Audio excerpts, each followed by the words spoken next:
Media इंतजार कर रहा है और समूचे देश को भी इस बात का इंतजार है कि पाकिस्तान के प्रधानमंत्री नवाज शरीफ क्या कहते हैं। 3 बज गए हैं, 2:20 का वक्त था लेकिन निर्धारित था, उस समय मीडिया पहुंच चुका था। 2:20 तक पहुंच गए थे होटल में। अटल बिहारी वाजपेयी से मुलाकात के बाद नवाज शरीफ भी तकरीबन 3:15 बजे एमईए की, भारत के जो विदेश मंत्रालय है उसकी भी प्रेस कॉन्फ्रेंस होनी है 3:15 बजे। इसलिए यह माना जा रहा है कि शायद इंतजार इस बात का हो। क्या पारसारथी साहब, ये क्या कूटनीतिक तरीके से रहती है कि पहले प्रेस कॉन्फ्रेंस कौन कर रहा है, ऐसा होता है क्या? पाकिस्तान के साथ तो जरूर होता है, क्योंकि हमने आगरा में देखा था, हमारे जहन में आ रहा है। क्योंकि एक देश दूसरे पड़ोसियों के साथ ये नहीं होता, इवन चीन के साथ नहीं होता है। पाकिस्तानी हर बार इनकी आदत है कि हम इनसे एक कदम आगे रहें पब्लिक रिलेशंस में, और पहल तो हम जवाब नहीं देते थे, लेकिन एक समय आ गया जब हमने निश्चय तय कर लिया कि अंतर्राष्ट्रीय स्तर पर हमारी छवि पर बुरा असर पड़ रहा है। नहीं, एक बात तो है कि यहाँ पर भी नवाज शरीफ साहब को कहना है और पाकिस्तान पहुंचकर भी कहना है। देखिए, जो वो यहाँ कहेंगे उसका कुछ शब्द प्रयोग होगा, जब वो वापस जाते हैं उसको भी सुनना पड़ेगा, क्योंकि यहाँ एक अंतर्राष्ट्रीय ऑडियंस से बात कर रहे हैं, वहाँ घरेलू से। तो राजनीति में जो आप अंतर्राष्ट्रीय स्तर में कहते हैं, जो घर की बात होती है, उसमें तो फर्क होता है। नहीं, हम ये सवाल इसलिए कर रहे हैं क्योंकि हम लोग जिक्र जो कर रहे थे जब डेलीगेशन की मुलाकात थी, आप खुद भी बता रहे थे कि इसमें एक एक शब्द जो है वो डॉक्यूमेंटेड हो गए, हर एक शब्द डॉक्यूमेंट, एक शब्द हो गए। तो इसमें आप उसको परसेप्शन के लिहाज से कैसे बदल सकते हैं?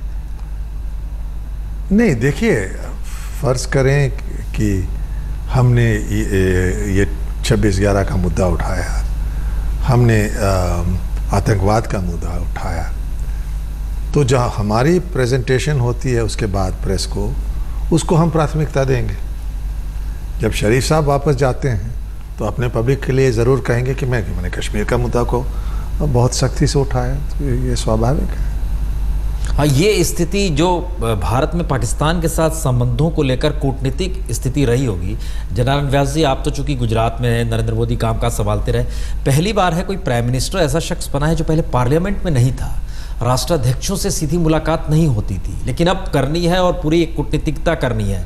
तो आपको क्या लगता है कि अब वो उनके काम का तरीका किस रूप में हो सकता है? देखिए प्रसून जी, ये बात एक हद तक मैं आपसे सहमत हूँ कि वो पार्लियामेंट में नहीं रहे हैं और राष्ट्राध्यक्षों से उनको इस तरह की मुलाकात करने में भी कुछ कहीं ना कहीं सीखना होगा। मगर गुजरात के मुख्यमंत्री की हैसियत से, जो वाइब्रेंट गुजरात का हमारा समिट होता रहा, जापान के प्राइम मिनिस्टर से लेकर कनाडा तक के जो इनके मुखिया है वो आते रहते हैं हर साल, और 1 या 2 देश पार्टनर कंट्री की हैसियत से जुड़ते हैं। वो चीन भी जा चुके हैं। तो मैं नहीं कहूँगा कि वो इस तरह की जो बातचीत का दौर है या इस तरह की चर्चाओं का दौर है, प्रोटोकॉल का दौर है, उनसे उनको कुछ अभी बिल्कुल नए हैं या नौसिखिए हैं, ये बात मैं नहीं मानता कि सही है। हाँ, आदमी को हर कदम पे सीखना है, और जब अब देश के प्रधानमंत्री बने हैं तो कुछ न कुछ कहीं ना कहीं ये बातें और भी ज़्यादा अहमियत से इनको देखनी होगी। एक जानकारी और आ रही है कि शरीफ और वाजपेयी पर राजनाथ सिंह का भी बयान अभी आया है, जो हम ब्रेकिंग न्यूज़ चला रहे हैं।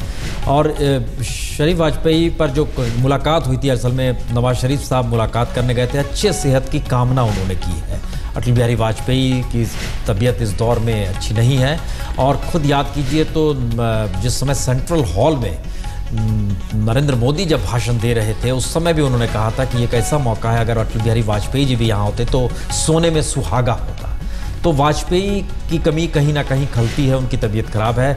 और नवाज शरीफ साहब भी समझते हैं कि उस दौर को याद जरूर उनके जहन में कर रहे होंगे कि जब अटल बिहारी वाजपेयी लाहौर पहुंचे थे बस लेकर। हालांकि अलग मसला है कि करगिल का जिक्र आया था और उसके बाद ये बार बार कहा गया था। पारसारथी साहब, ये कहाँ तक आपके जहन में ये बात कहाँ तक आती है? क्योंकि नवाज शरीफ ने कई इंटरव्यू में कहा कि उन्हें जानकारी बिल्कुल नहीं थी कि करगिल में जो हो रहा है। कई इंटरव्यू में जिक्र इसका हुआ। पूरी जानकारी थी। इस्लामाबाद में उस समय राज्य में हाई कमिश्नर था, और इसीलिए मैं कह रहा हूँ शरीफ साहब जो है ना, इनका बहुत ही एक कॉम्प्लेक्स पर्सनालिटी है। यानी कि मैं नहीं से देखिए इसमें प्रतिरोध कितना है। एक तरफ से आप उनके स्वागत करते हैं, दूसरी तरफ उनको इज्जत बख्शते हैं, तीसरी बात ये उनकी अटल जी के भाषण से इतने प्रभावित होकर आप पाकिस्तान टेलीविजन को कहते हैं कि इसे दोबारा दिखाइए। एक तरफ यकीनन सही है। दूसरी तरफ हम जानते हैं कि कम से कम 2 बार इनकी ब्रीफिंग हुई थी इस जो कार्रवाई होने वाला है, और ये खुद स्कार्डो गए थे जहां फोर्स का हेडक्वार्टर्स है। तो ये जो प्रतिरोध है इन चीज़ों में, मेरे ख्याल में ये ज़्यादा इज एन इंस्टिंक्टिव पॉलिटिशियन। किसी ने कह दिया कि अब वाजपेयी जी आ रहे हैं, स्वागत करो, किया। उसी समय फौज ने कह दिया कि हमारे कुछ इरादे हैं, शायद डिटेल्स ना दी हों उनको, ने कहा कर दो। बट अभी जो है, अभी वक्त भी गुजर गया है, ये भी मैच्योर हो गए हैं। आपको ये जिस दिन ये अमेरिका गए क्लिंटन से बचाने के लिए, जब कारगिल के युद्ध हार रहे थे, तो वो सुबह में लाहौर में क्रिकेट खेल रहे थे। ये वही कॉम्प्लेक्स पर्सनैलिटी, किसी की शख्सियत को आपने पहचानना चाहिए। बट मैं समझता हूँ कि एक समय आ गया है जहाँ ये भी पहचान गए हैं कि जिस दिशा में पाकिस्तान जा रहा है, सिर्फ हमारे शास्त्र रिश्तों में नहीं। देखिए, अमेरिकन इनको एक आतंकवादी देश समझते हैं, और जो करजाई साहब ने ऐलान किया है कि एक पश्चिमी गुप्तचर सेवा से उनको ये सूचना मिली है कि जो आए थे वो लश्कर-ए-तैयबा के थे, जो हेरात में बोला। हेरात में जो, हाँ, तो पश्चिमी देश जानते हैं पूरा, खासतौर पर जब ओसामा बिन लादेन वहाँ मारा गया उससे, कि ये एक आतंकवाद को समर्थन देने वाला देश है। चीन भी अब घबरा रहा है, क्योंकि वहाँ के से प्रशिक्षित जो आतंकवाद हैं वो नहीं। एक चीज बताइए, क्या असर पड़ता है पारसारथी साहब, क्योंकि मनमोहन सिंह के पास वाकई गठबंधन का दबाव था और लगातार पीछे 30 बरस में टिके हैं, लेकिन मोदी इन सब चीजों से मुक्त है। क्या असर पड़ता है ऐसी सिचुएशन में जब हमारा प्रधानमंत्री खड़ा? देखिए, मोदी जी को वो तरह की वरीज तो नहीं है, कोई चिंताएं नहीं है कि गठबंधन से कोई कुछ ना कह दे। बिल्कुल, सरकार उनकी स्थिर है, उनकी लोकसभा में बहुमत है, तो वो इन चीज़ों। लेकिन देश का भी सवाल जो होता है ना, देश की में भावनाएं क्या है।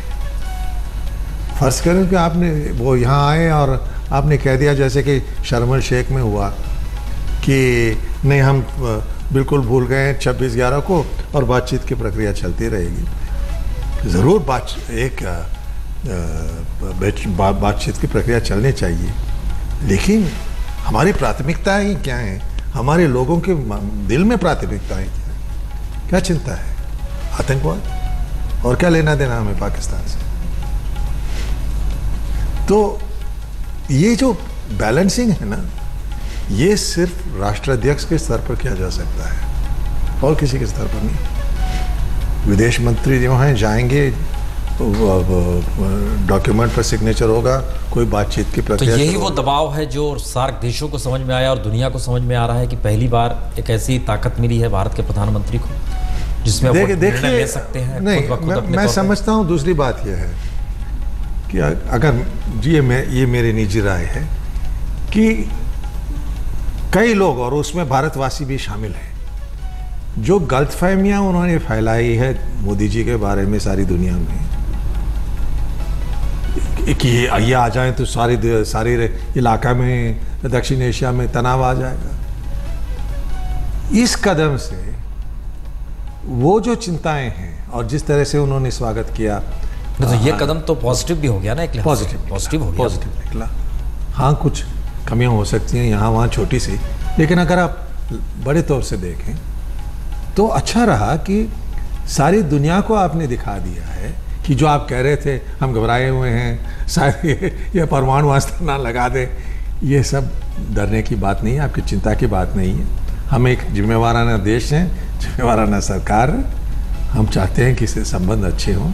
तो सिर्फ इतना ये पूरे दौर को इतना पाकिस्तान पर केंद्रित रखना मैं उचित नहीं समझता हूँ। देखिए किस तरह से प्यार मोहब्बत से आकर करजाई साहब ने हमसे बात की। दिल से बोला कि हेरात में जो आप पर हमला हुआ वो पाकिस्तान की धरती से आया हुआ था।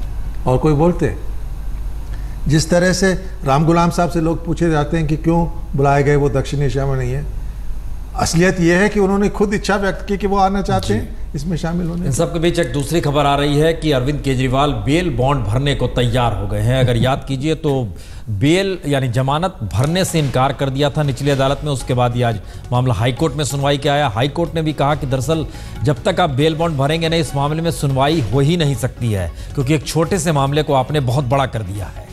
तो कोर्ट ने जो संकेत दिए थे और केजरीवाल के वकील को कहा था आप जाके बात कीजिए उनसे, और अब जो जानकारी आ रही है उसमें बेल बॉन्ड बनने को तैयार हो गए केजरीवाल। और वहीं से ये पूरा मामला शुरू हुआ था कि जिस मुद्दे को उन्होंने जिस रूप में उठाया था, उसके बाद बेल बॉन्ड कानून के तहत बेल बॉन्ड भरने की बात थी और अदालत इसी बात का जिक्र कर रही थी, जिससे अरविंद केजरीवाल लगातार इनकार कर रहे थे। लेकिन अब हाईकोर्ट ने जिस तरीके से आज लताड़ा उन्हें और कहा कि ये छोटा सा मसला है, आप इसे बड़ा करते चले जा रहे हैं, पहले बेल बॉन्ड भरिए, फिर उसके बाद कोई सुनवाई हो सकती है। एमईए की प्रेस कॉन्फ्रेंस 3:15 बजे शुरू होनी है, 3:19 हो गए हैं। वहां पर भी मीडिया की मौजूदगी है। हम आपको 2 स्क्रीन पर तस्वीर दिखा रहे हैं। एक तरफ विदेश मंत्रालय की जो प्रेस कॉन्फ्रेंस होनी है भारत की, वो, और दूसरी तरफ नवाज शरीफ जो बात करेंगे मीडिया से, वो। ताजमान सिंह और एमईए की प्रेस कॉन्फ्रेंस वाली जगह, दोनों जगहों की स्थिति आप देख सकते हैं। मीडिया दोनों जगहों पर तैनात है।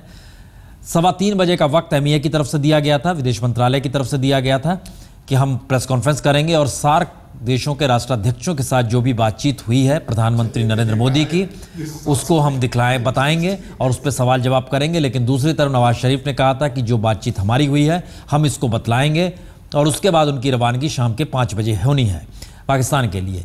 इसलिए ये सवाल था कि क्या पहले जो बोल रहे हैं, ये पारसारथी साहब हम आपसे जरा समझना चाहेंगे, आप तो लंबे समय तक अपने चीज़ों को समझा बूझा है, ये स्थिति क्यों आ गई? क्योंकि एक अंतर था 40 मिनट का प्रेस कॉन्फ्रेंस में दोनों का, और ये शुरुआत में मीडिया को बता दिया गया था। बावजूद इसके दोनों, अब देखिए मंच सजा हुआ है, प्रेस कॉन्फ्रेंस जिसे करनी है दोनों तरफ इंतजार हो रहा है, मीडिया मौजूद है। ये क्यों स्थिति आ गई? पहली बार नहीं है भाई, ये स्वाभाविक है। नहीं, पहली बार इसलिए हम कह रहे हैं, ये बड़ी इसको बड़े गुडविल वेंचर के तौर पर देखा जा रहा था। इससे पहले बायलैटरल रिलेशंस के तौर पर देखा जाता था। जैसे कि मैंने कहा, इस तरह के जो घटनाएं, इस तरह घटनाक्रम है, ये पाकिस्तान के लिए स्पेशल है और किसी के लिए नहीं। आप बताइए, अगर नवाज इनके बाद बोले और कुछ उन्होंने उल्टा सीधा कह दिया, मेहमान हैं वो चले जाएंगे हमारी धरती पर, तो आप उसको भूल सकते हैं? नहीं तो मेहमान तो आप और ये सरकार नहीं है, और अगर ऐसी गलती हो जाए तो पब्लिक क्या कहेगी, आप क्या कहेंगे? नहीं, नवाज शरीफ अगर मेहमान, अगर वो जो बात कहना चाहते हैं वो तो कहेंगे ही, चाहे एमईए की प्रेस कॉन्फ्रेंस। ठीक है, लेकिन अगर वो ऐसे मुद्दे उठाएं जो हमने ध्यान आकर्षित नहीं किया और वो विवाद के मुद्दे बन जाएं, तो क्या आलोचना नहीं होगी सरकार की, और वो भी एक दिन की सरकार की? सोच लीजिए। वो एक तरह से राइट टू रिप्लाई का अधिकार, ये तो राइट टू रिप्लाई है। नहीं जयनारायण जी, आप जो कह रहे हैं हम एक चीज़ समझते हैं, ये अगर इतनी जटिल संबंध हैं भारत और पाकिस्तान के, इतनी जटिल संबंध हैं इन सब के बीच में, क्या ये लगता है कि जो बातचीत हुई होगी आज, उस जटिल रिश्तों के बीच में कहीं कुछ आपको वाकई लग रहा है कि एक रोड मैप तैयार हो पा रहा होगा? देखिए, 2 चीज़ें समझनी होगी। एक तो कुछ कन्वेंशंस है, कन्वेंशंस जो पूर्वानुमान और आगे के जो हमारे अनुभव रहे हैं उस पर आधारित बने हैं।